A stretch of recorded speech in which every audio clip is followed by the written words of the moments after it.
Hi, I'm Catherine Wheeler for FPTV, and I'm standing here in front of the Chinese embassy in Washington, D.C. While the media has focused its attention on Iraq, the standoff in the Taiwan Strait, one of the world's most explosive situations, has only become more dangerous. China's economy continues to grow at breakneck speed, and Beijing pours more and more money into its military.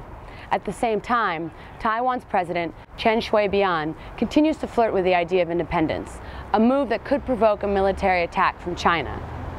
Since 1971, the United States has supported the status quo in the Taiwan Strait, meaning that neither Beijing nor Taipei should unilaterally decide the fate of the island. So what does this really mean? Would the United States really come to Taiwan's defense if China resorted to military force? Just how dangerous could this situation become? We wanted to find out. We presented this assertion to our experts. The United States would never militarily intervene to protect Taiwan. They were all in agreement. I just don't think that's true. I think that's wrong. I think that's wrong. I think that is an incredibly bold statement bordering on rashness. But there could be other forces at work in U.S.-China relations. A former top aide to Colin Powell added an additional wrinkle. I think the American people would be appalled if they thought there were individuals in their government working to cross red lines that Beijing has made quite clear would mean force of arms.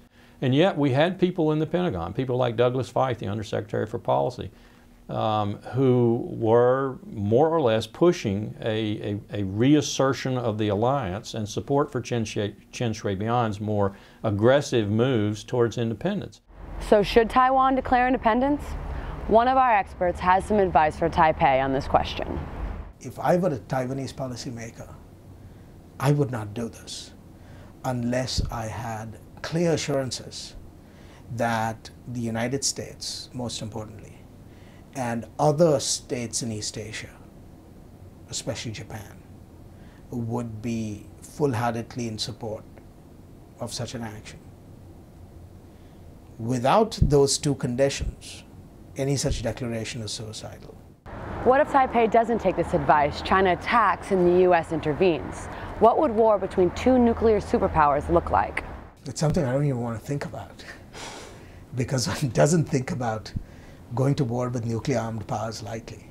I've war-gamed that scenario at the Marine Corps War College, at the Naval War College, and other places, and I will tell you right now that every time we war-game that scenario, we wind up with China's Navy defeated, China's Air Force defeated, the United States triumphant in the Taiwan Strait because of the power of its Navy and its Air Force, and nowhere to go from there. A conflict between the United States and China over Taiwan could very easily escalate. The question is, will the Chinese stop?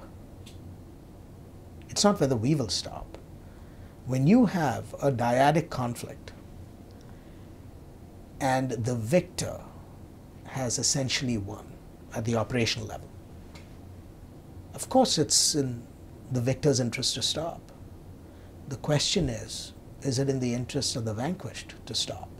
In the 17th century, when Taiwan was last separated from the mainland, under the remnant of the Ming dynasty, which was overthrown by the Manchus, it took 11 attempts by the Manchus and cost 500,000 men to take Taiwan, but on the 11th attempt, they did it.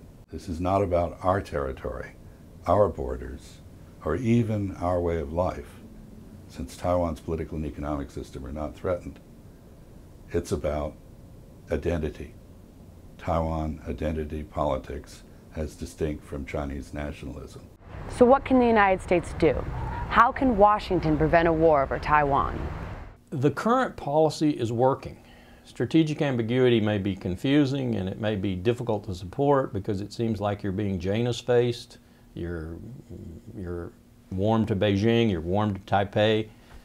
But I think it works. It's very sophisticated foreign policy, and America doesn't do sophisticated foreign policy very well.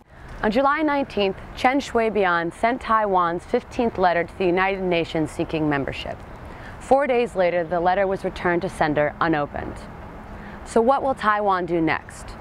Log on to foreignpolicy.com for more information on this and other hot topics around the world. From Washington, D.C., I'm Catherine Wheeler for FPTV.